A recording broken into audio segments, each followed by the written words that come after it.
Il est Seigneur sur la maladie. Il est Seigneur sur les prisons émotionnelles de ton âme. Il est Seigneur dans tous les domaines.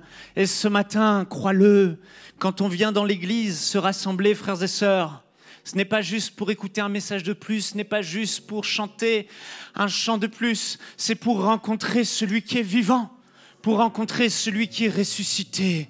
Son nom est Jésus-Christ. Nous l'avons connu, nous l'avons rencontré. Il nous a touchés, il nous a sauvés, il nous a lavés, il nous a pardonnés, il nous a rachetés. Il a essuyé les larmes de nos yeux. Et aujourd'hui encore, il veut se glorifier. Alors que ce matin, nous puissions avoir cette rencontre avec lui, Jésus-Christ. Ma vie est le témoignage de ce qu'il y a de l'espoir, parce que je pensais que je ne m'en sortirais pas. Et aujourd'hui, je vais vous partager mon témoignage de comment le Seigneur m'a libéré de la prison du rejet. Si vous saviez d'où je viens, mes amis savent d'où je viens. Mes amis savent la prison dans laquelle j'étais. Ils connaissent les crises que j'ai traversées. Ma femme le sait, mes proches le savent, mais les gens parfois ne le savent pas. Mais le Seigneur m'a totalement libéré. Et aujourd'hui, je peux dire, frères et sœurs, Jésus-Christ est celui qui libère. Il libère. On va ouvrir nos Bibles ensemble dans Luc, au chapitre 4, au verset 14 à 21. Il est écrit, Jésus, revêtu de la puissance de l'Esprit, retourna en Galilée et sa renommée se répandit dans tout le pays d'alentour. Il enseignait dans les synagogues et il était glorifié par tous. Il se rendit à Nazareth où il avait été élevé et selon sa coutume, il entra dans la synagogue le jour du sabbat. Il se leva pour faire la lecture et on lui remit le livre du prophète Ésaïe. L'ayant déroulé, il trouva l'endroit où il était écrit. Et Ésaïe, le prophète, des années bien avant, des siècles bien avant, avait prophétisé cette parole que Jésus va lire à ce moment précis. Elle dit, « L'Esprit du Seigneur est sur moi, parce qu'il m'a oint. » D'autres versions disent, « Parce qu'il m'a donné l'onction, parce qu'il m'a revêtu, imbibé de sa puissance. » Sa puissance pour annoncer une bonne nouvelle aux pauvres. Il m'a envoyé pour guérir ceux qui ont le cœur brisé, pour proclamer aux captifs la délivrance et aux aveugles le recouvrement de la vue, pour renvoyer libres les opprimés. Et le mot opprimé ici, en grec, c'est tsaou, qui veut dire ceux qui sont cassés en morceaux, ceux qui sont brisés, ceux qui ont été meurtris. Donc Jésus dit, Dieu m'a oint de puissance pour renvoyer ceux qui sont cassés, ceux qui sont en morceaux, ceux qui sont brisés, ceux qui sont meurtris, pour publier une année de grâce du Seigneur. Et le mot grec pour année ici, c'est eniotsos, qui signifie pas une année, mais pour proclamer une période fixée, une saison fixée, un temps que Dieu donne pour manifester sa grâce, pour manifester sa bonté, pour manifester sa guérison, pour manifester sa délivrance. Ensuite, il roula le livre, le remit aux serviteurs et s'assit, et tous ceux qui se trouvaient dans la synagogue avaient les regards fixés sur lui. Alors il commença à leur dire, « Aujourd'hui, cette parole de l'Écriture que vous venez d'entendre est accomplie. » Est-ce qu'on peut acclamer Dieu pour sa parole? Frères et sœurs, j'aime ce passage.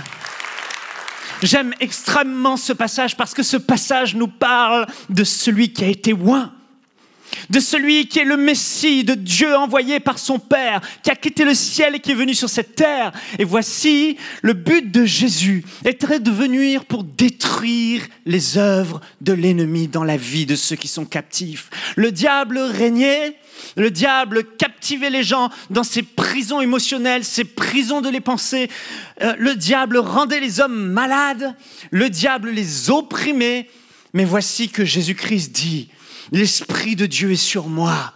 Dieu m'a oint de sa puissance. Il m'a revêtu de son esprit et de la plénitude de son esprit pour détruire les œuvres du diable. Le diable est venu pour voler, Il est venu pour détruire, il est venu pour tuer. Mais moi, Jésus-Christ, il dit, je suis venu avec la puissance du Saint-Esprit afin de communiquer non pas la mort, non pas la destruction, mais pour communiquer la vie, pour communiquer la restauration, pour communiquer la guérison, pour communiquer la délivrance. Et celui que le Fils rend libre est réellement libre. C'est-à-dire que quand il te libère, tu es libre. Les combats sont terminés parce qu'il t'a libéré. Et vous savez comment Dieu a oint Jésus-Christ de Nazareth, d'esprit et de puissance. Et il allait de lieu en lieu après ce passage. Et il guérissait tous les malades. Il libérait tous les captifs. Il guérissait les corps et il guérissait aussi les cœurs. Il restaurait complètement les vies. Pourquoi ? Parce qu'il était revêtu de la puissance, revêtu de l'onction, revêtu de la présence de Dieu sur sa vie, qui lui donnait la capacité surnaturelle de pouvoir rebâtir une vie et de libérer tous ceux qui sont enchaînés. Dis à ton voisin, il y a de l'espoir. Oui, il y a de l'espoir. Il y a de l'espoir parce que Jésus-Christ de Nazareth est ressuscité.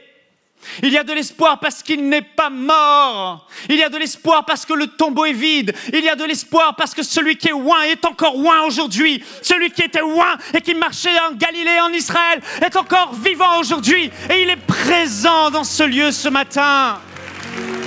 Il est là aujourd'hui pour libérer tous ceux qui souffrent. Vous voyez, la bonne nouvelle, frères et sœurs, c'est que Dieu a dit qu'il y a un temps. Et ce temps a commencé il y a 2000 ans, dès que Jésus a lu cette parole. Et il ne s'est jamais arrêté jusqu'à aujourd'hui. Et nous sommes encore dans cette période de grâce, dans cette période où tu peux bénéficier de cette grande délivrance de Jésus-Christ. Et Jésus-Christ est vivant aujourd'hui. Il veut te libérer complètement. Il y a des personnes comme moi, vous ne pouviez pas imaginer ce que je vivais comme combat. Et il y a des personnes ce matin, vous êtes venus ici, vous êtes bien habillés, vous avez vécu votre semaine, et les gens n'imaginent même pas ce que vous vivez comme combat à l'intérieur. Les combats secrets, les combats à la maison, les combats où seuls les gens qui sont proches de vous savent, la prison dans laquelle vous êtes enfermés. Et aujourd'hui, je veux apporter un message à tous ceux et pour tous ceux qui vivent dans cette prison émotionnelle, tous ceux qui sont captifs, tous ceux qui sont enchaînés. Et malgré les années, malgré les efforts, tu n'arrives pas à sortir de cette prison émotionnelle. Je ne sais pas quelle est ta prison ce matin. Peut-être est-ce la prison du rejet où tu te sens abandonné, rejeté, où tu ne t'aimes pas et tu as l'impression que personne ne t'aime. Et ça fait des années que ça dure. Tu pleures. Peut-être est-ce la prison de la peur qui t'emprisonne et tu as des phobies, une peur qui te saisit et tu n'arrives pas à t'en débarrasser. Peut-être est-ce la prison du ressentiment. À l'intérieur de toi, il y a un désir de vengeance, de revanche et tu n'arrives pas à t'en débarrasser. Peut-être est-ce la prison de l'estime de toi. Tout a l'air bien sur ton visage, mais à l'intérieur, tu es complètement effacé, complètement diminué, complètement écrasé, parce que tu ne te considères pas, et pour toi, tu n'as pas de valeur. Peut-être est-ce la haine, la colère, mais quelle que soit la prison dans laquelle tu es enfermé émotionnellement et dans tes passés, dans tes pensées, la bonne nouvelle, c'est que Jésus-Christ est oint. Jésus-Christ est oint. Jésus-Christ de Nazareth a le pouvoir de te libérer. Il a le pouvoir aujourd'hui de te rendre libre complètement. Alléluia. Hier, je priais de tout mon cœur pour cette réunion. Et je priais de toutes mes forces dans ma chambre, demandant au Seigneur, s'il te plaît, que tous ceux qui sont venus ici, que ton peuple, qui souffrent, qui sont emprisonnés, qui ont ces combats et ces luttes intérieures qui n'arrêtent jamais. C'est toujours le tam-tam, le matraquage dans les pensées, la souffrance, les crises. C'est cyclique et ça revient sans cesse. Seigneur, s'il te plaît, comme tu m'as libéré, libère-les. Renvoie-les libres parce que tu en es capable. Frères et sœurs, depuis mon enfance, j'ai lutté avec le rejet.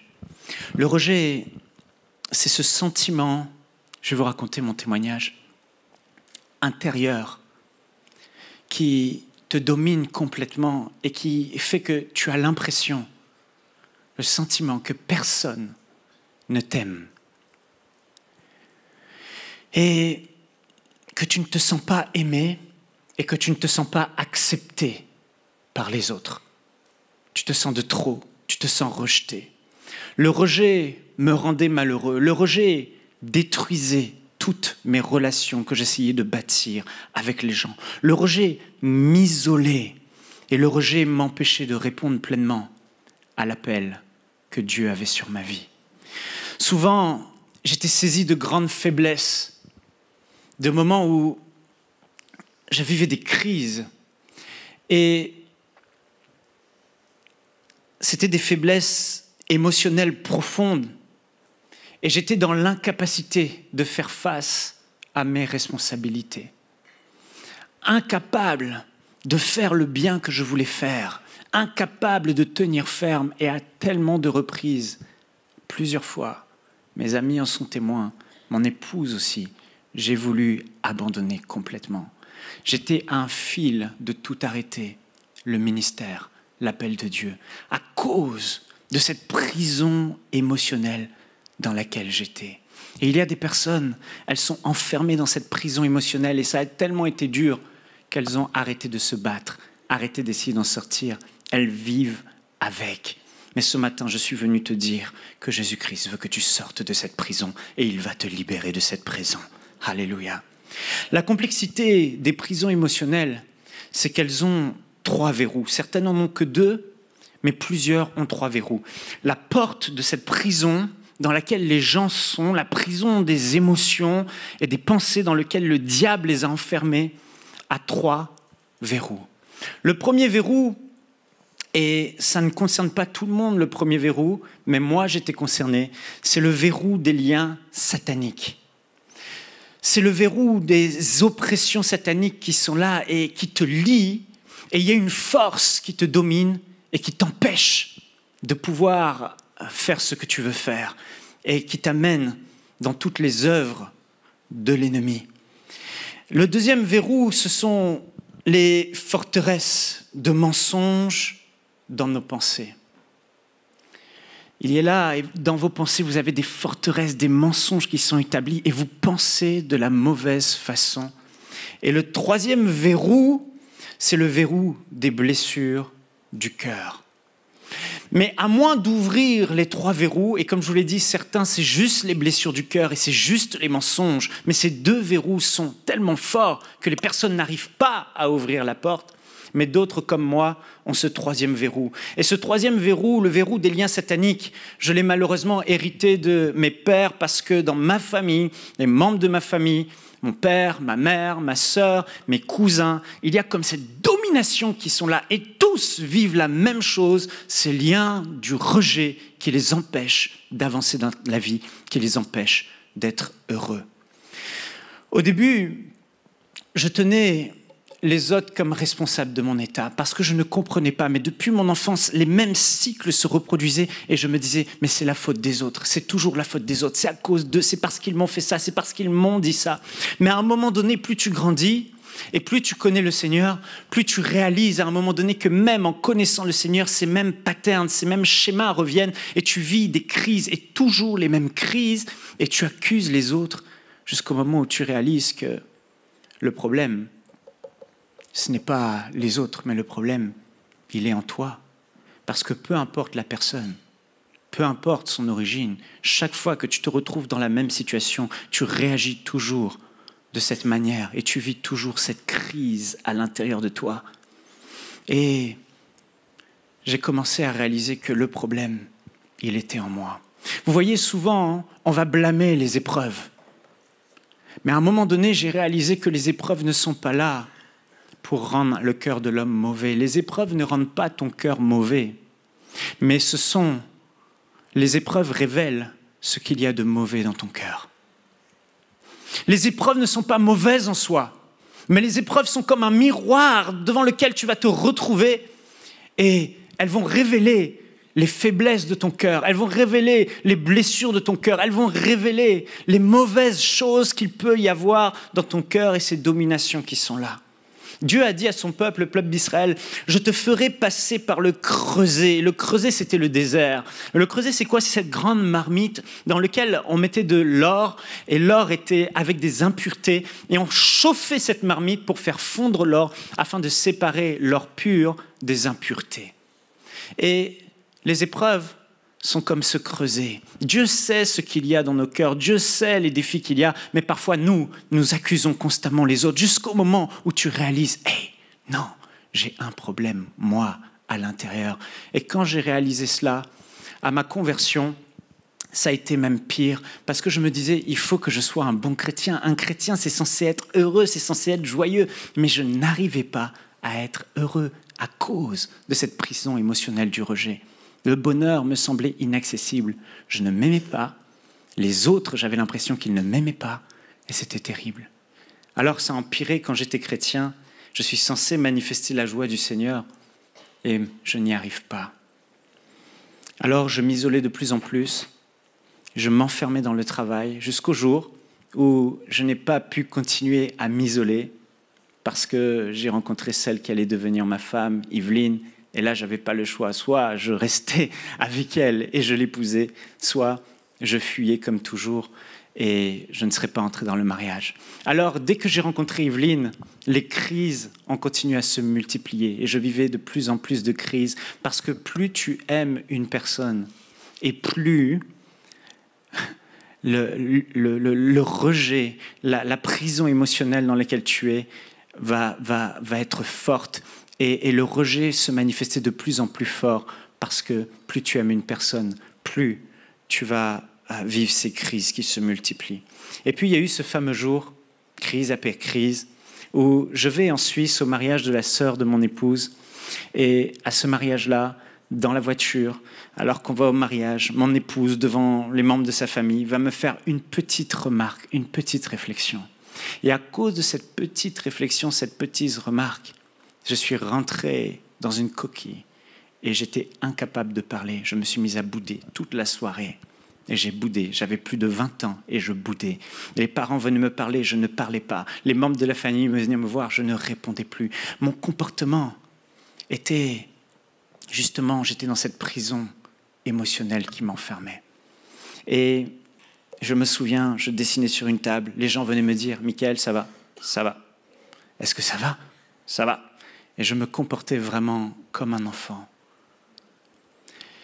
Et pendant 2 jours, je n'ai plus parlé à ma femme. Pendant 2 jours, je n'ai pas parlé aux membres de sa famille. Elle m'a ramené à la gare parce que je rentrais à Paris.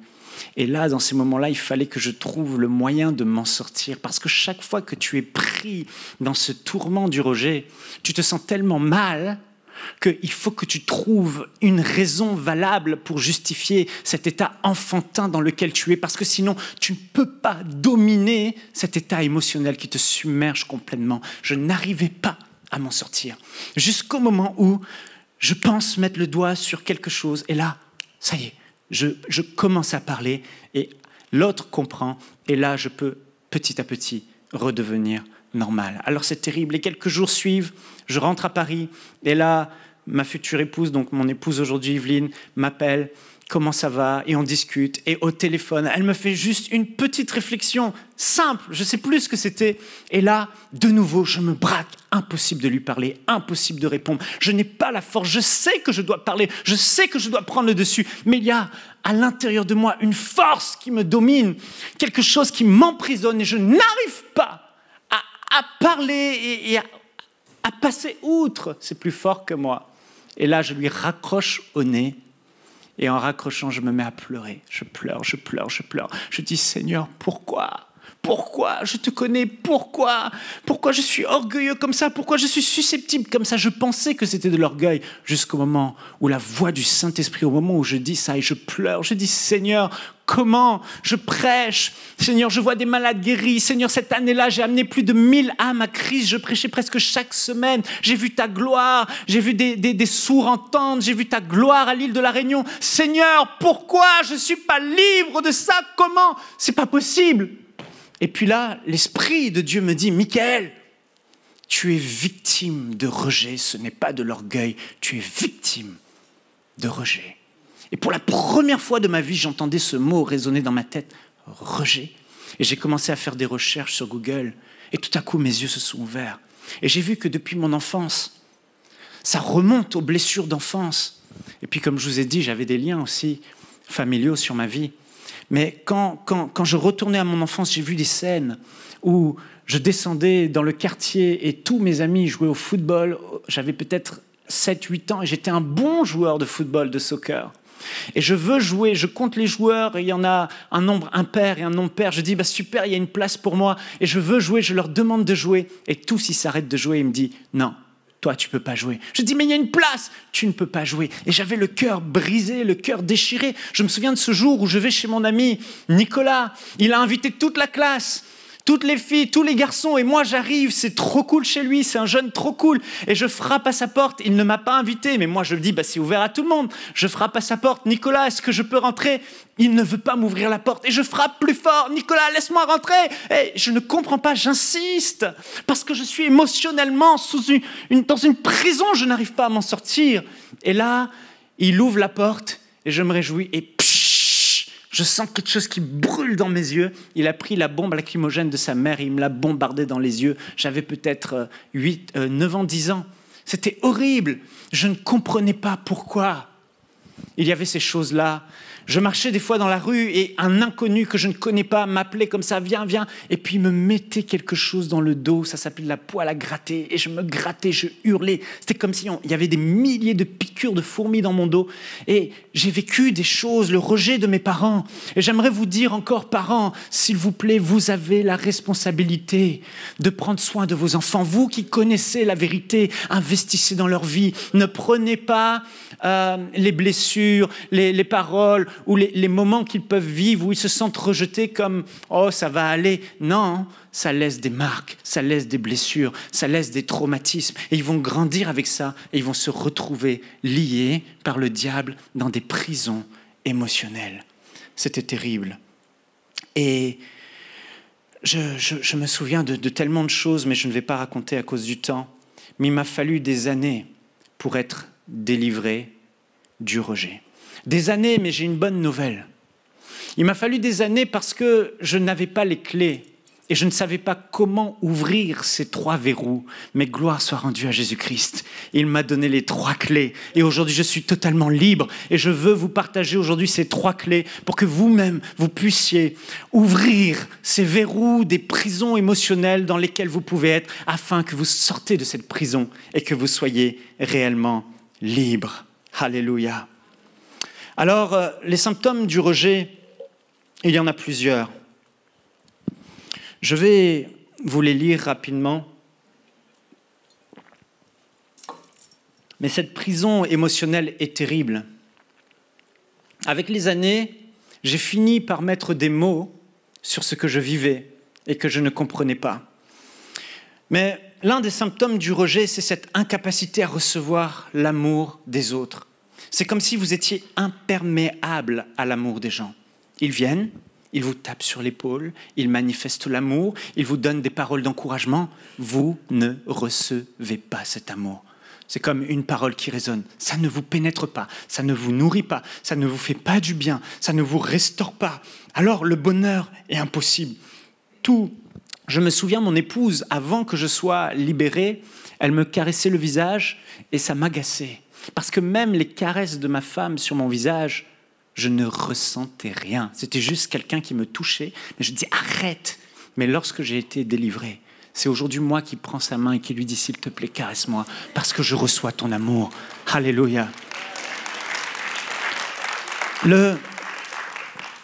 Et chaque fois que les personnes te manifestent de l'amour, tu es incapable de voir que c'est de l'amour. Alors moi, j'étais à un rejet plus extrême. Il y en a d'autres, le rejet se manifeste à une échelle plus basse. Mais je suis la vitrine de l'éloge du rejet. Enfin, j'étais. Aujourd'hui, je suis une arme contre le rejet, entre les mains de Dieu. Et chaque fois que les gens te manifestent de l'affection, tu vas soupçonner le mal, parce que pour toi, s'ils te manifestent de l'amour, c'est par intérêt, parce qu'ils veulent se servir de toi. Tu n'arrives pas. Tu es incapable de demander de l'aide aux gens. Tu ne peux pas. Et toi, tu es prêt à aider la terre entière, parce que aider les autres, ça te nourrit et ça te fait exister, et tu as l'impression qu'on t'accepte et que tu es quelqu'un aux yeux des autres. Mais toi, demander de l'aide à quelqu'un, c'est pas possible, parce que tu n'arrives pas à recevoir de l'amour. Tu es prêt à donner, mais pas à recevoir. Je me souviens un soir, il était tard, j'étais à Paris, en région parisienne, l'heure était passée, il n'y avait plus de RER pour me ramener chez moi, j'avais pas d'argent, et j'ai dormi sous une cage d'escalier à, je pense, 0 degré la nuit. J'avais froid, l'eau tombait sur moi, j'ai dormi sous une cage d'escalier, alors qu'à 10 minutes, à pied, juste à côté, j'avais l'un de mes meilleurs amis qui habitait avec sa femme, mais je n'ai pas osé aller frapper à leur porte pour vous montrer à quel point les combats sont intenses dans les pensées, et tu te trouves dans une prison. C'est terrible. Le rejet est aussi le symptôme de l'incapacité à s'aimer soi-même. Tu te regardes dans le miroir et tu te dis, mais c'est qui lui ?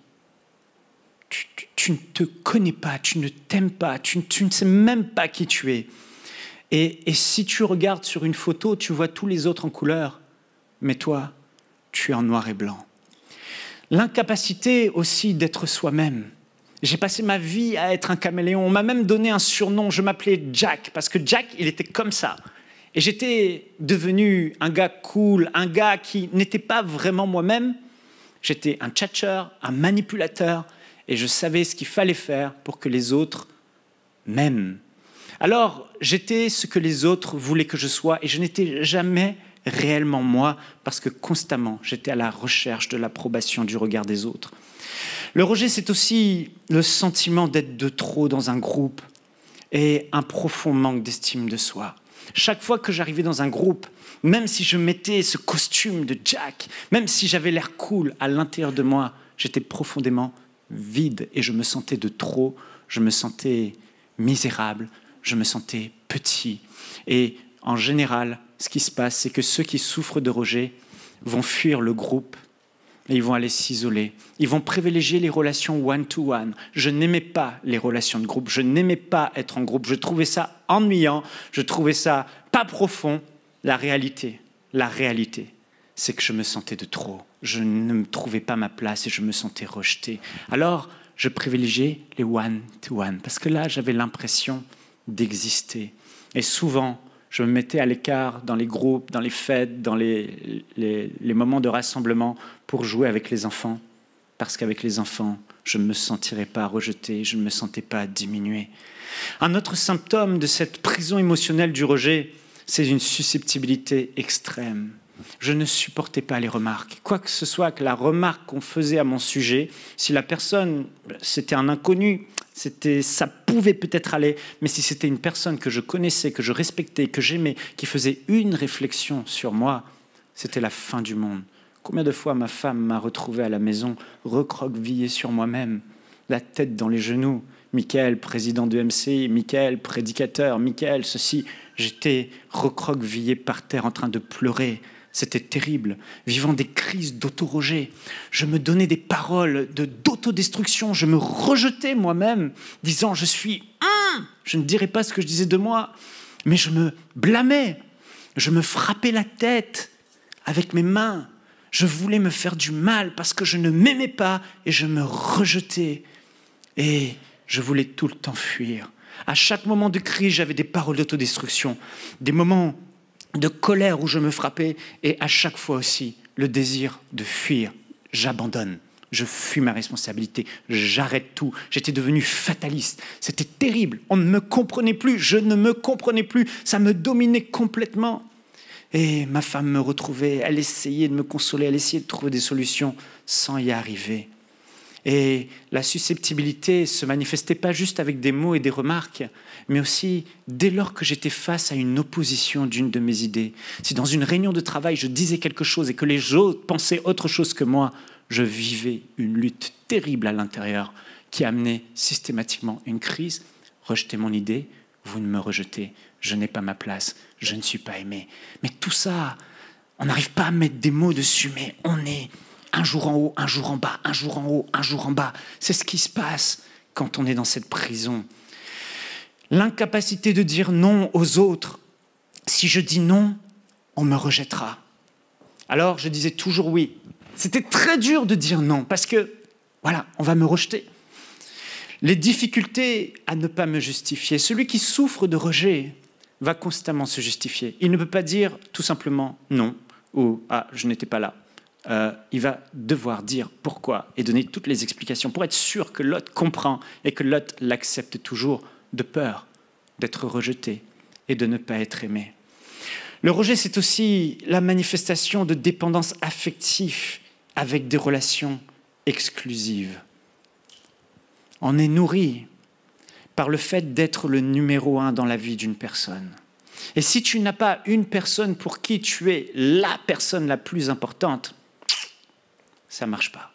Tu es malheureux, tu vis des crises et tu vas du coup trouver une personne qui va devenir ton numéro 1.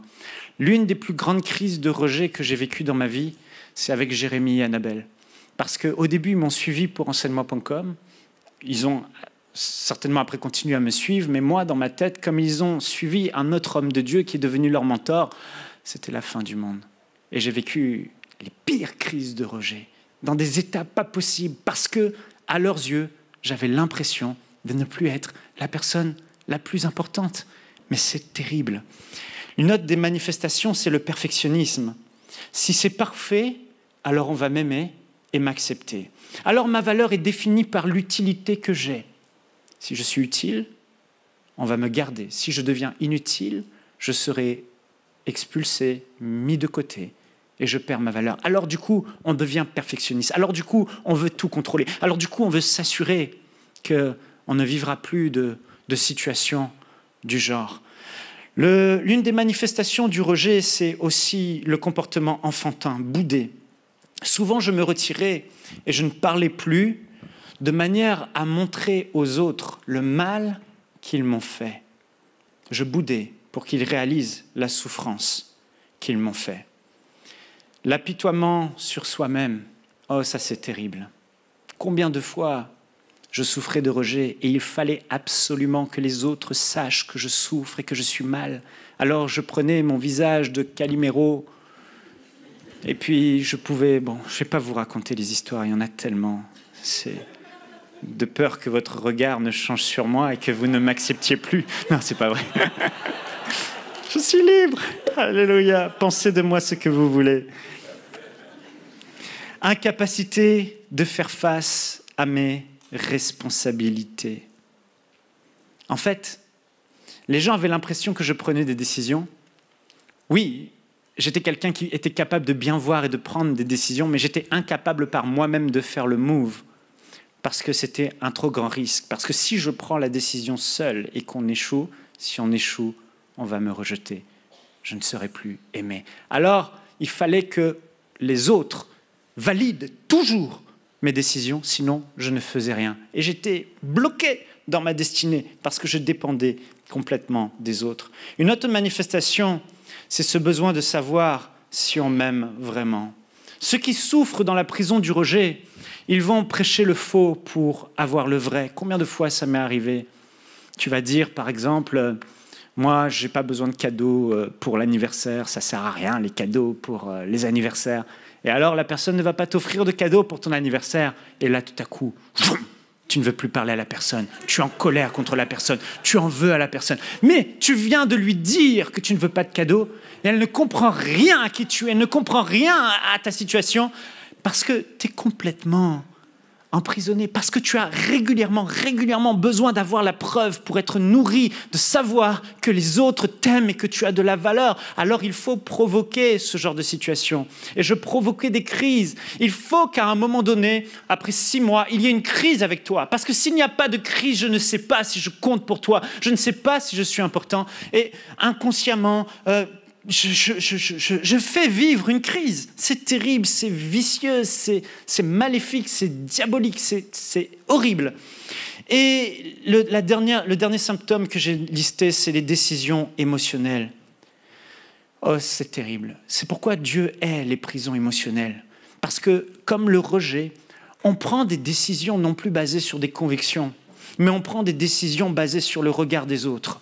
Je vais faire ce que je pense que les autres veulent que je fasse. Je vais faire des choses pour être accepté par les autres. Je me souviens, l'une des plus grandes erreurs que j'ai commises dans ma vie chrétienne, c'est d'avoir donné la présidence de l'œuvre que j'ai fondée moi-même à quelqu'un d'autre. Et vous savez comment ça s'est fait ? Un jour, j'étais à une église, à ICC, Paris Centre Chrétien, mon église locale. Et il y a quelqu'un qui m'a invité, il m'a dit « Ouais, viens prêcher dans notre église parce que tu es le président de enseignement.com. » Waouh ! Et quand il a dit que j'étais le président d'enseignement.com et c'est pour ça qu'il m'a invité, ou du moins c'est ce que j'ai cru, c'était terrible. À ce moment-là, j'ai dit je ne vais pas y aller. Pourquoi ? Parce que je voulais que tu m'invites parce que je suis un bon orateur. Je ne veux pas que tu m'invites à cause de mon titre. Donc je suis rentré à la maison. J'ai pris mon téléphone, j'ai appelé ce pasteur, j'ai dit « Est-ce que ça t'intéresse de devenir président de l'œuvre de enseignement.com » La raison, frères et sœurs, la raison, c'est que j'étais en colère parce qu'on ne m'invitait pas pour la qualité de mes messages, mais à cause de mon titre. Quelle décision émotionnelle. Vous voyez comment Dieu hait les prisons émotionnelles et il veut nous en délivrer. J'ai donné des positions à des gens par désir de plaire aux hommes et pas par conviction. Dieu veut que toutes nos décisions soit avec comme motivation la conviction de ce que ça vient de lui. Alléluia. Bon, je vous ai fait la liste, je vous ai peint le tableau. Rapidement, je vais vous expliquer les 4 étapes de ma libération. Premièrement, la première étape, c'est la repentance. À ce stade, tu es dans cette prison de tes émotions. Tu es là, tu subis tout ça. Ta vie est un cauchemar. Et quelle que soit ta prison, tu es enfermé. Tu ne peux aller nulle part. Et quand tu réalises que tu es dans cette prison, la première chose qu'il faut faire, c'est te repentir. La repentance, je ne dirais pas que c'est une des clés qui ouvre les 3 verrous, mais la repentance, c'est le début du combat. C'est le début de la libération. C'est le moment où tu es là et tu commences et tu te lèves. Et tu dis, Satan, non, là, tu as trop régné. Non, là, c'est trop. Là, je refuse de rester dans ces prisons. Je refuse de demeurer dans cet état. Maintenant, je me lève et je vais me battre avec l'assistance de Dieu et l'aide du Saint-Esprit et je vais vaincre. La repentance, c'est se détourner du mal que l'ennemi te pousse à faire par ses œuvres mauvaises. Et le verset que je veux qu'on puisse retenir, c'est Jacques au chapitre 4 au verset 7. La Bible dit « Soumettez-vous donc à Dieu, résistez au diable et il fuira loin de vous. » Une vraie repentance, la première chose que j'ai fait quand Dieu m'a dit que je suis victime de rejet, j'ai demandé pardon d'avoir accepté de subir ça dans ma vie et d'avoir toléré ces choses toute ma vie. Seigneur, pardonne-moi. La deuxième chose, c'est que j'ai fait le choix, comme dit ce passage, de me soumettre à la volonté de Dieu qui est décrite dans sa parole. Je sais comment Dieu veut que je réagisse, que je domine sur le mal. Alors, je vais maintenant me soumettre à Dieu et prendre cette ferme décision de me soumettre à Dieu et d'accomplir sa volonté, de bien réagir. Alors, à force de résister, la Bible nous donne cette promesse que le diable fuira loin de vous. Lorsque tu te repens sincèrement, le diable commence à perdre son droit légal de devoir rester dans ta vie. Lorsque tu te repens sincèrement et que tu es rempli d'humilité et que tu reconnais ton état, que tu es capable de dire non, moi je veux que ce soit fini. Je vais arrêter de faire poker face. Je vais arrêter de mettre mon masque. Je vais arrêter de me laisser faire. Je vais me lever Et par humilité, tu vas répondre à des appels à l'église. Par humilité, tu vas mettre à la lumière et exposer tes faiblesses à ceux qui vont pouvoir t'aider, des aînés dans la foi, des leaders spirituels. Par humilité, tu vas reconnaître que par toi-même, tu n'y arrives pas. Et tu vas te tourner vers Dieu en disant « Seigneur, j'ai besoin que tu m'aides, j'ai besoin de ta grâce. » Ça a été le premier pas. Et lorsque je l'ai fait, j'ai fait la moitié du chemin. Je connaissais mon ennemi. Je savais contre quoi je luttais. Je savais que le problème, il était en moi. Et je savais que maintenant, j'allais me battre, lui résister, en me soumettant à la parole de Dieu, en choisissant le bien au lieu de céder au mal qui me dominait dans mes émotions. Et puis est venue la deuxième étape, l'étape de la délivrance. L'étape de la délivrance, elle a été cruciale parce qu'au moment où j'ai été délivré, je désirais me soumettre à Dieu par la repentance, mais je n'en avais pas la force. Mais dans mon cas, il y avait des liens familiaux, comme je vous disais, qui devaient être brisés. Et je me souviens, je suis allé chez cet homme en France, un homme de Dieu qui faisait des délivrances. Et je suis allé, je lui ai étalé ma vie. J'étais un livre ouvert. J'ai dit, je veux en finir. Je lui ai dit tout ce que j'avais fait. J'étais comme allongé là sur le lit du docteur et lui dire, écoutez, opérez-moi. Et je me suis vraiment humilié et je voulais vraiment être libre. Et puis, vous savez, il y a ce verset qui dit dans Éphésiens chapitre 6, verset 12, « Nous n'avons pas à lutter contre la chair et le sang, mais nous avons à lutter contre des puissances, contre des autorités, contre des souverains de ce monde de ténèbres, contre les esprits du mal dans les lieux célestes. » C'est-à-dire que dans certains cas de certaines prisons émotionnelles, et je dirais même souvent, il y a une domination, il y a une puissance invisible qui est là dans le monde spirituel et qui te lie, qui t'enlève tes forces, qui t'enlève tes capacités. Tu veux avancer, tu n'arrives pas. Tu veux reculer, tu n'arrives pas. Tu veux aller à gauche, tu n'arrives pas. Tu veux monter plus haut, tu n'arrives pas. Ça te rabaisse. Tu veux avancer, il te fait reculer. Une puissance, tu n'arrives pas. Et je me souviens, cet homme était là et il a commencé à prier 10 minutes, rien, 15 minutes, rien, 20 minutes, rien. Puis à un moment donné, il ouvre les Écritures. Il dit « Il est écrit dans la parole de Dieu. Tu obéiras à la voix de l'Éternel, ton Dieu. » Et quand il a dit ça, aïe, aïe, aïe, il a ciblé par la puissance de l'épée de la parole de Dieu ce que là était la volonté de Dieu, que j'obéisse à la voix de l'Éternel, mon Dieu, et pas à la voix de l'ennemi. Et à ce moment-là, frères et sœurs, mes mains se sont mis comme ça, mes pieds se sont mis comme ça. Moi, Michael Lebeau, très rationnel, j'étais là et je me suis retrouvé par terre, plaqué au sol. J'avais les mains qui allaient dans tous les sens, les pieds qui allaient dans tous les sens. Et j'étais lié, comme ça. Mes mains se tordaient. J'essayais, comme ça. Je dis, wow, qu'est-ce qui m'arrive? Alors, à un moment donné, il a pris autorité. Au nom de Jésus-Christ de Nazareth, je brise le rejet dans ta vie. Au nom de Jésus de Nazareth, bang! Et tout à coup, boum! Mes mains se sont détachées, mes pieds se sont détachés. Et j'étais libre, libre de cette domination. Est-ce qu'on peut acclamer Jésus-Christ? Il a reçu le nom au-dessus de tout nom. Quelle chaîne, quel lien, quel héritage spirituel peut résister à l'autorité du nom de Jésus-Christ? Aucun. Rien ne peut résister à l'autorité du nom de Jésus. Il a reçu le nom qui est au-dessus de tout nom. Et dès cet instant, à ce stade, déjà, il y a eu un avant et un après. Ma femme m'a dit, il y a un avant et un après. Tu arrives à résister, tu arrives à dominer, tu arrives à choisir le bien. Mais c'était quand même dur et la délivrance n'était pas complète. Et j'arrive à la troisième étape. Et là, la délivrance, c'est la clé qui ouvre ce premier verrou. Et quand tu passes par la délivrance, poum, le premier verrou est déverrouillé. Il reste les deux autres. Et puis tu te retrouves face à ce deuxième verrou et tu ne sais pas comment t'y prendre. Mais gloire à Dieu, il m'a donné la clé. La clé, c'est le pardon. Oh, le pardon. Frères et sœurs, on minimise le pardon. On minimise les deux autres clés. C'est comme si le pardon, c'est comme, oui, juste demander de sa bouche pardon et puis c'est réglé. Mais quand ton cœur est blessé, même si le premier verrou a sauté, tu continues à mal réagir parce que tu es encore blessé. On appuie sur la blessure et ton cœur saigne à l'intérieur et tu ne le vois pas. Mais le moyen d'arrêter ce saignement, le moyen de guérir ton cœur qui est brisé, c'est le pardon.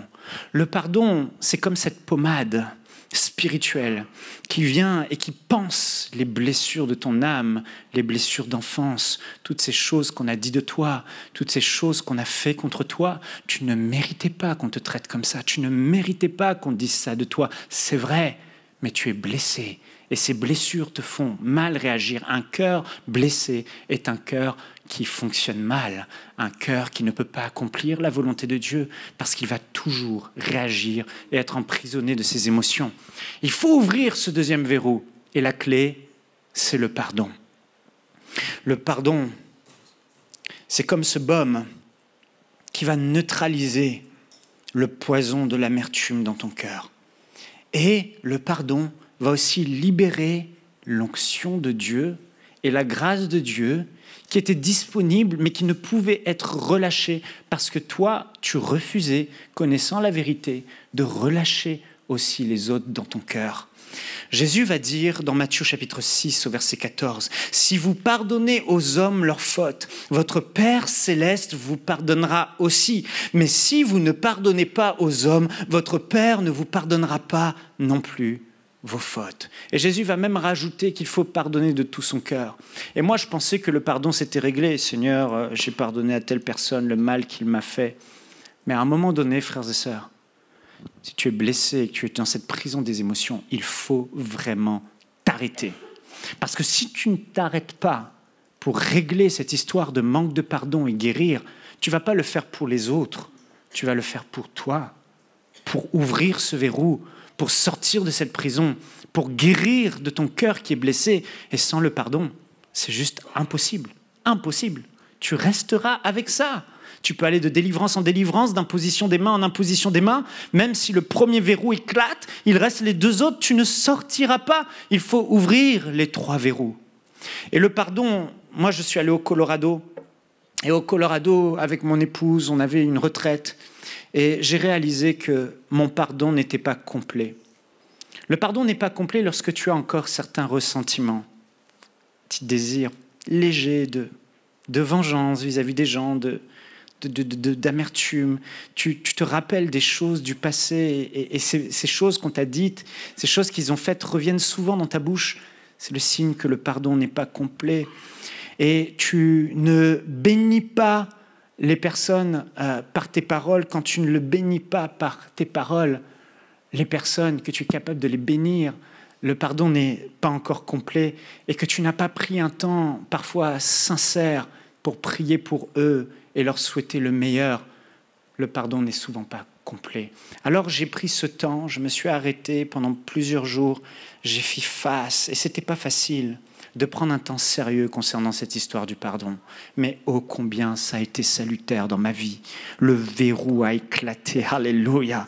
Je me suis retrouvé, j'ai dû faire face à chaque moment douloureux que le Saint-Esprit me rappelait. Et je veux t'encourager, prends un temps chez toi, prends un temps avec un leader spirituel, prends un temps avec ton conjoint s'il faut, ou seul. Écris ces situations, ces blessures que tu as eues et amène-les dans la prière devant Dieu et disons au Seigneur, le mal que cette personne m'a fait, j'ai pris chaque situation quand il a fait ça. J'ai dit pour mes amis, les sourdrilles, j'ai dit Seigneur, quand j'ai eu l'impression qu'ils m'ont abandonné pour suivre quelqu'un d'autre au lieu de me suivre, ça m'a fait du mal. Je me suis senti rejeté, abandonné. Je me suis senti que j'étais plus rien pour eux. Mais Seigneur, je leur pardonne de tout mon cœur le mal qu'ils ont fait. Et je prie pour eux. Et je les bénis. Et je leur souhaite le meilleur. Et à ce moment-là, les larmes coulent. Parfois, les larmes ne coulent pas. Mais il se passe quelque chose. Ton cœur et cette blessure ouverte est en train de guérir. Alléluia. Ce qui est dur, c'est de se dire, mais les personnes qui t'ont fait du mal, ceux qui ont abusé de toi, ceux qui t'ont maltraité, ceux qui t'ont abandonné, ceux qui ont créé la raison pour laquelle tu te retrouves dans cette prison, ne méritent pas ton pardon, ne méritent pas le pardon de Dieu. Mais la réalité, frères et sœurs, c'est que le Saint-Esprit va toujours te mettre face à un miroir. Pourquoi refuses-tu de les pardonner si Dieu, lui, t'a pardonné, alors que tu étais un pécheur, que tu faisais ce qui était mal, que la révélation du Saint-Esprit te soit communiquée dans ces moments. comment ne puis-je pas pardonner, moi, à qui Dieu a tout pardonné? Alléluia. Et tu bénis les personnes, tu leur souhaites le meilleur. Ça aussi, c'est difficile. Mais tu pries et ça fait du bien, ça te restaure, ça te guérit. L'une des choses les plus difficiles, c'était de me pardonner à moi-même. On s'en veut tellement de mal réagir. On s'en veut et on finit par se détester, par se haïr. On n'en a pas pleinement conscience, mais quand on prend le temps de s'arrêter pour dire « Est-ce que tu t'aimes ? Est-ce que je m'aime ? Est-ce que j'aime Michaël Lebeau ?» Franchement, j'avais l'impression de ne même pas savoir qui est Michaël Lebeau. Il n'a ni identité, ni goût, ni désir. Sa vie, ça a juste été de faire les désirs des autres. Il a vécu à travers les autres. Je ne sais pas qui est Michaël Lebeau. Mais il faut pardonner à Michaël. Il faut lui pardonner. Pourquoi ? Parce que Jésus-Christ a pardonné nos transgressions. Tu dois oublier tes erreurs passées. Tu dois oublier le mal que tu as fait. Parce que Jésus, lui, t'a pardonné. Il dit que par l'amour de lui-même, il a effacé tes péchés et il ne s'en souvient même pas. Comme le frère Carlos l'a dit, il ne se souvient pas de tes erreurs passées, effacées, déchirées, clouées à la croix de Golgotha. Tes péchés ont été pardonnés par le précieux sang de Jésus-Christ. Alors tu dois te pardonner si lui t'a pardonné. Accepte la vérité. Et Jésus a dit, vous connaîtrez la vérité et la vérité vous affranchira. Alors, tu ouvres le deuxième verrou par le pardon. Et ça n'a pas besoin de durer longtemps, ça peut se faire en quelques semaines, voire en un moment, en un instant, en une journée, en un instant. Tu peux entièrement pardonner. Et la dernière étape, c'est le renouvellement de nos pensées. Oh, combien c'est important, frères et sœurs, de renouveler nos pensées. Les gens minimisent ce point, mais tu peux ouvrir les deux autres, te concentrer sur les deux autres et passer tout ton temps sur les deux autres. Tant que le troisième verrou reste fermé, tu resteras dans cette prison. La clé pour ouvrir le dernier verrou, c'est le changement de ta mentalité, de tes pensées. C'est puissant. Jésus a dit, donc, vous connaîtrez la vérité et la vérité vous rendra libre. Vous êtes là? Faites comme ça. J'ai presque fini. Mais je veux être sûr que vous comprenez ce point.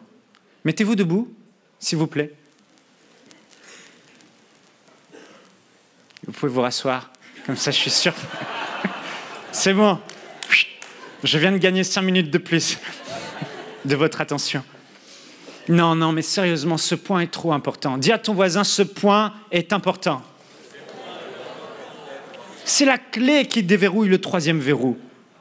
Écoutez, le diable, Jésus a dit qu'il est le père du mensonge. Ça veut dire que son arme la plus redoutable, c'est le mensonge. Et ce que le diable va faire, c'est qu'il va planter des mensonges en toi depuis ton enfance. Et c'est ce qu'il a fait dans ma vie. Il a planté des mensonges. Et ces mensonges, il va les ériger comme des murs à l'intérieur de toi, des fondements solides dans tes pensées. Et ces mensonges vont devenir des murailles. Et ces murailles de mensonges ensemble vont constituer ce que la Bible appelle une forteresse dans ta tête. Ce qui est fou avec une forteresse, c'est qu'une forteresse, c'est fait vraiment pour protéger quelque chose. Et c'est difficile d'atteindre ton ennemi qui se trouve à l'intérieur parce qu'il y a des forteresses qui sont là de mensonges. Beaucoup de gens, ils ont tout essayé, ils n'arrivent pas à être libres de ces prisons émotionnelles parce qu'il y a des forteresses dans leur tête et ces forteresses sont là.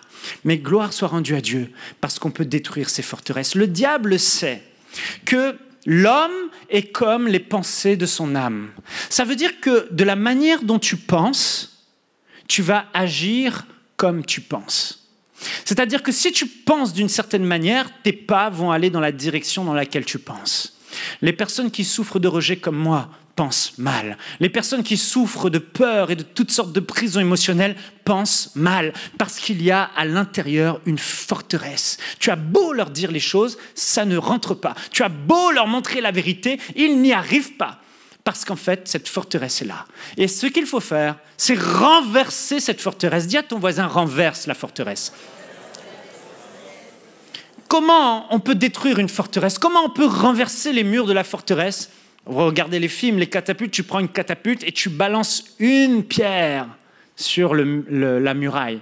Mais une pierre ne suffit pas. Pour renverser la forteresse, il faut bombarder des pierres plusieurs fois au même endroit jusqu'à ce que la muraille cède, jusqu'à ce que la muraille soit renversée, jusqu'à ce que la forteresse soit renversée. Frères et sœurs, la seule arme que Dieu nous a donnée, elle est spirituelle, elle est puissante pour renverser n'importe quelle forteresse de l'ennemi, n'importe quel mensonge. Alors tu prends la parole de Dieu, la parole de la vérité, et tu prends cette vérité et tu bombardes le mensonge de la vérité. Tu le bombardes encore, tu le bombardes de la vérité, tu le bombardes, tu confesses la parole de Dieu, tu lis la parole de Dieu. Voici ce que dit la parole de Dieu, tu dis la vérité et finalement, à un moment donné, tu réalises que le mensonge est renversé, que la forteresse est renversée. 2 Corinthiens 10, 4, 5 dit, en effet, les armes avec lesquelles nous combattons ne sont pas humaines, mais elles sont puissantes grâce à Dieu pour renverser des forteresses.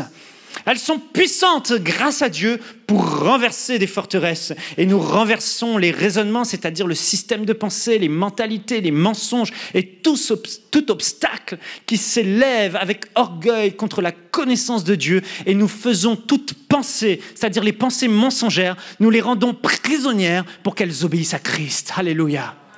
Frères et sœurs, l'arme de la parole de Dieu est capable de renverser n'importe quelle forteresse de mensonges. Quel est ce mensonge qui pourrit ta vie et qui te maintient dans cette prison émotionnelle depuis tellement d'années? Ce mensonge que le diable a injecté, il est temps, au nom de Jésus-Christ, que tu prennes ta vie en main et que tu renverses tous les mensonges de l'ennemi par la parole de Dieu. Jésus a dit, lorsque le diable est venu dans le désert pour le tenter, avec ses traits enflammés, ses mensonges, il a essayé de mettre des mensonges dans la tête de Jésus. Il a essayé de commencer à bâtir une forteresse, mais Jésus-Christ ne l'a pas laissé. Et vous savez comment il a fait? Il a dit, il est écrit. L'homme ne se nourrira pas de pain seulement, mais de toute parole qui sort de la bouche de Dieu. Jésus va dire, il est écrit.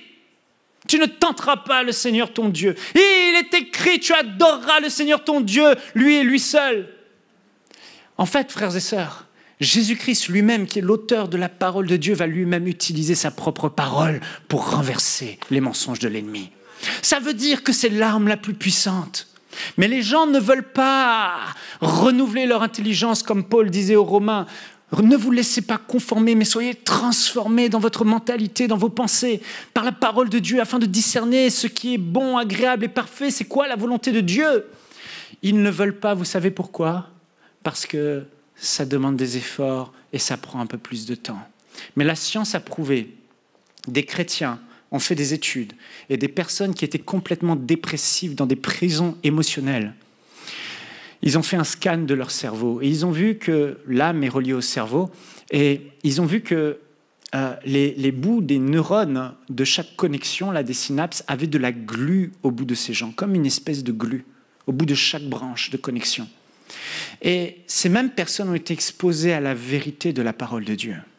Et après avoir, pendant plusieurs semaines, plusieurs mois, confessé la vérité, cru en la vérité, allé dans le sens de la vérité, reçu la vérité comme une révélation, comme un fait, c'est la vérité, j'arrête de croire dans ces mensonges. À un moment donné, ces gens ont commencé à manifester de la joie, ces gens ont commencé à être libres, ces gens ont commencé à être heureux et ils ont refait un scan. Et ces chrétiens docteurs ont trouvé que cette fois, toute cette glu était tombée. Et ce qui se passe, c'est que chaque fois que la vérité de la parole de Dieu est exposée, les petites branches de tes neurones se secouent comme ça et font tomber toute cette glu, toute cette cochonnerie, tous ces mensonges de l'ennemi et tu es libre. Alléluia. Frères et sœurs, c'est la vérité. Et il est écrit. Alors on va se lever si vous voulez bien. Alléluia. J'ai dû renverser, moi, les mensonges.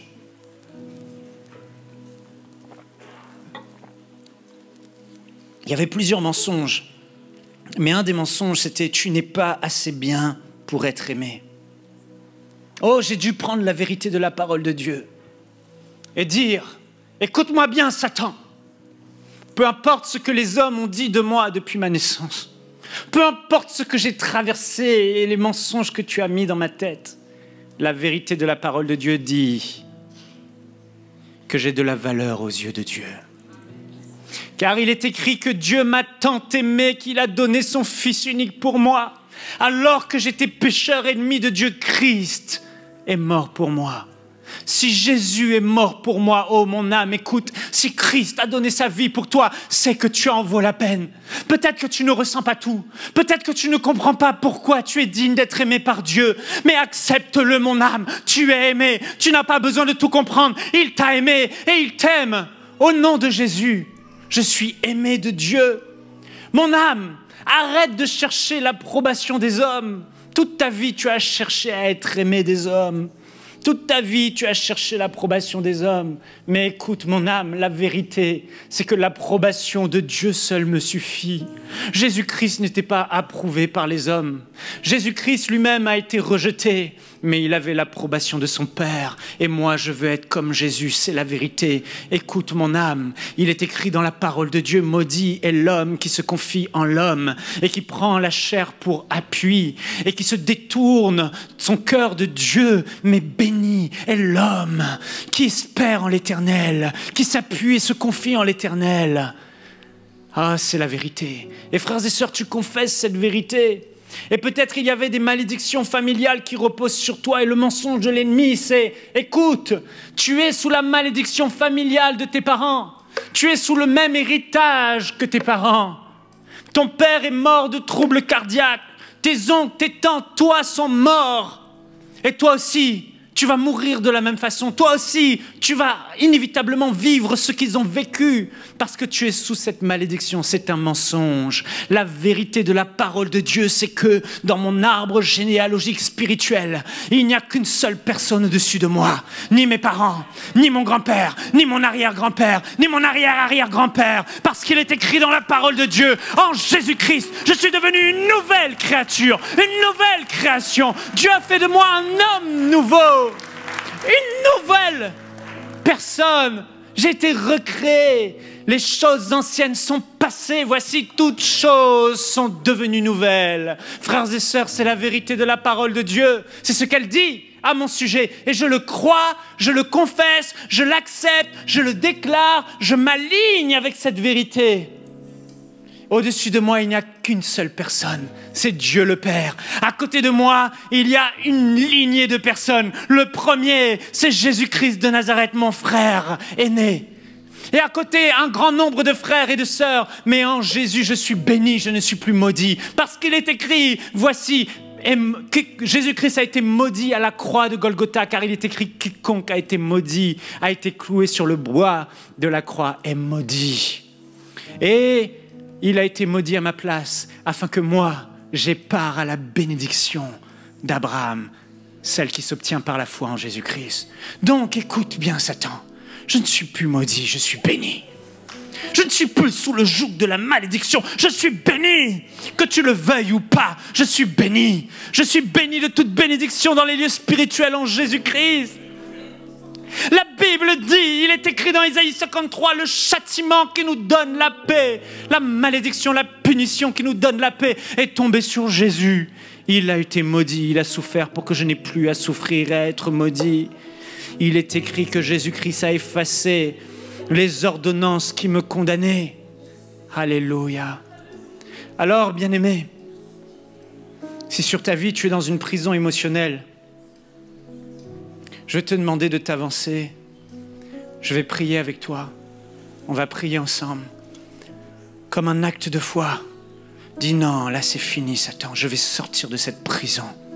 Quelle que soit la prison, celle du rejet, celle de la peur, celle de l'angoisse qui te saisit. Tu connais tes combats et tes luttes intérieures. Viens devant, avance, avance devant le Seigneur. On va prier, réclamer sa grâce, invoquer l'Esprit afin que ces verrous éclatent, afin que tu puisses avoir toute la révélation au nom de Jésus.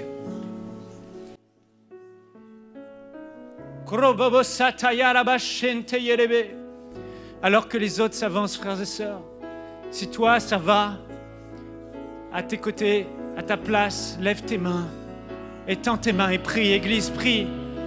Lambarakata yarabasoto. parce qu'il y a trop de souffrance. Et le Seigneur veut libérer.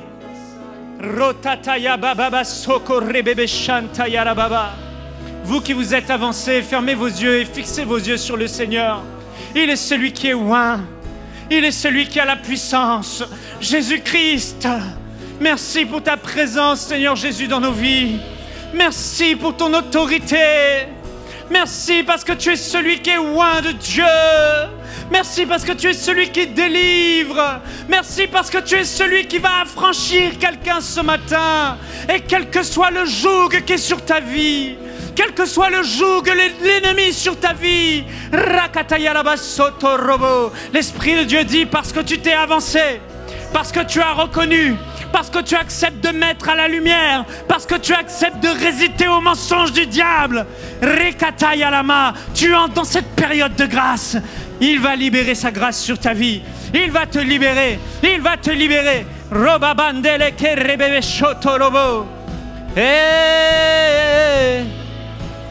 Je vais demander à l'équipe pastorale si vous pouvez prier que le Seigneur libère, que le Seigneur amène la révélation.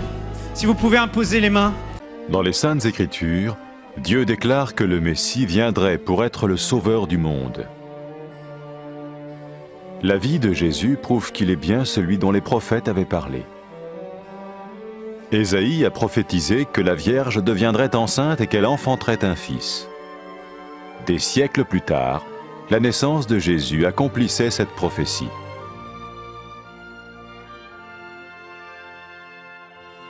Les Saintes Écritures déclaraient que le saint à naître serait appelé le Fils de Dieu.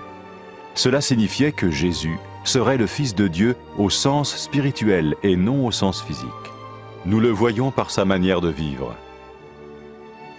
Il a guéri des malades, il a pardonné leurs péchés, les a ramenés à Dieu et leur a promis une place dans le royaume éternel de Dieu. Il s'est offert lui-même en sacrifice pour le péché à leur place. Puis il est revenu à la vie, victorieux sur la mort selon le plan de Dieu. Jésus a dit « Personne ne me prend la vie, mais je la donne de ma propre volonté. » La vie de Jésus n'a pas seulement accompli les écrits des prophètes, mais elle a aussi confirmé la vérité de la sainte parole de Dieu. Les prophètes avaient écrit « Ta parole, ô mon Dieu, est parfaite, elle dure à toujours. » Jésus lui-même a dit « Le ciel et la terre disparaîtront, tandis que mes paroles ne disparaîtront jamais. » Jésus est venu pour nous donner la vie dans toute sa plénitude. Et quand l'homme a désobéi à Dieu dans le jardin d'Éden, il a choisi sa propre voie et ses actions l'ont séparé du Créateur.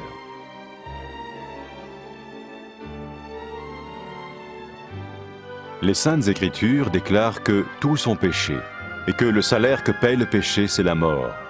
Il s'agit de la mort spirituelle, éternelle séparation d'avec Dieu. Mais tout comme Dieu a donné un bélier pour qu'il meure à la place du fils d'Abraham, ainsi il a envoyé Jésus, le Messie, mourir à notre place. Sa vie, sa mort et sa résurrection restaurent la relation entre Dieu et tous ceux qui mettent leur confiance en lui. Maintenant, non seulement Jésus pardonne les péchés de ceux qui le suivent, mais il les sauve aussi du jugement éternel de Dieu.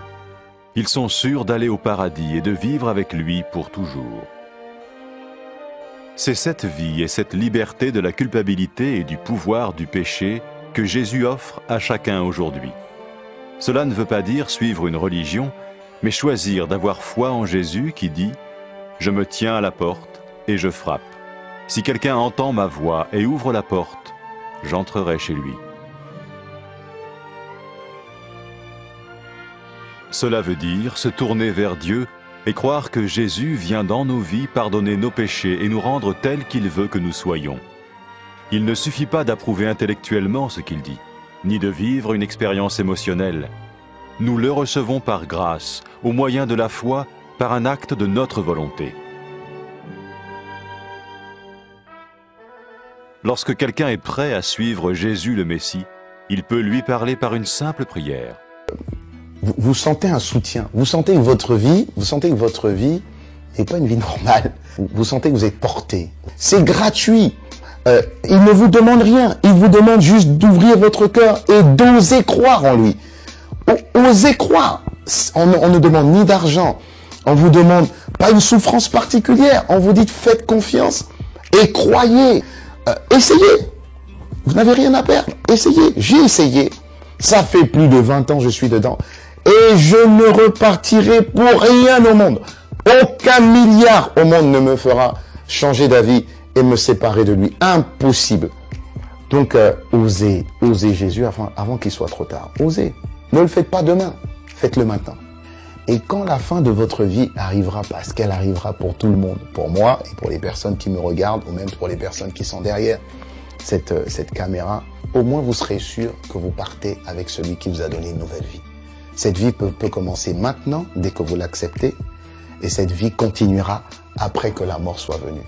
La mort n'est qu'un passage pour une autre vie beaucoup plus belle.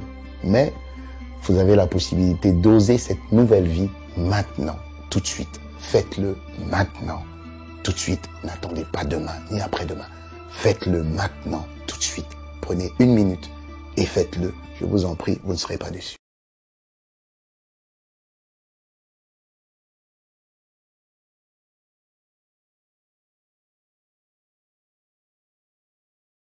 Après avoir écouté ce message, si vous avez décidé de donner votre vie au Seigneur Jésus-Christ, faites cette prière avec l'homme de Dieu. Mon Dieu, je viens devant toi, tel que je suis. Je confesse Jésus-Christ comme mon Sauveur et mon Seigneur.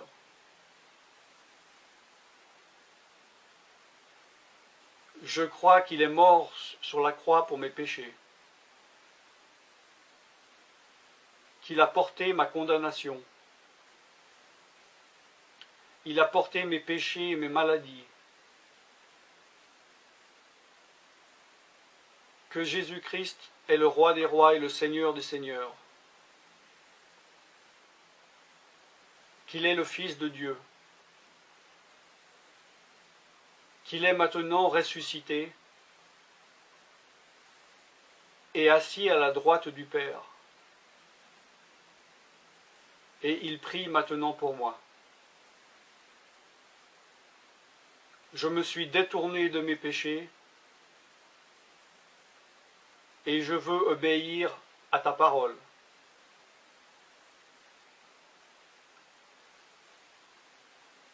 Je viens à toi en te demandant, mon Dieu, de me donner ton Esprit Saint.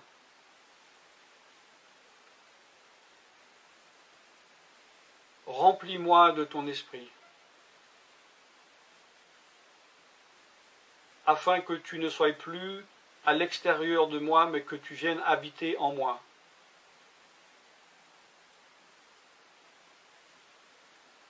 Et que je devienne ton temple. Esprit de Dieu, viens habiter en moi. Purifie-moi, lave-moi, sanctifie-moi, rends-moi pur, transforme-moi à l'image de Dieu. Je te remercie car je crois que tu m'as donné ton esprit, car tu ne mens pas. Et tu as dit dans ta parole que tu donnes à celui qui te demande. Je fais cette prière au nom de Jésus-Christ. Amen.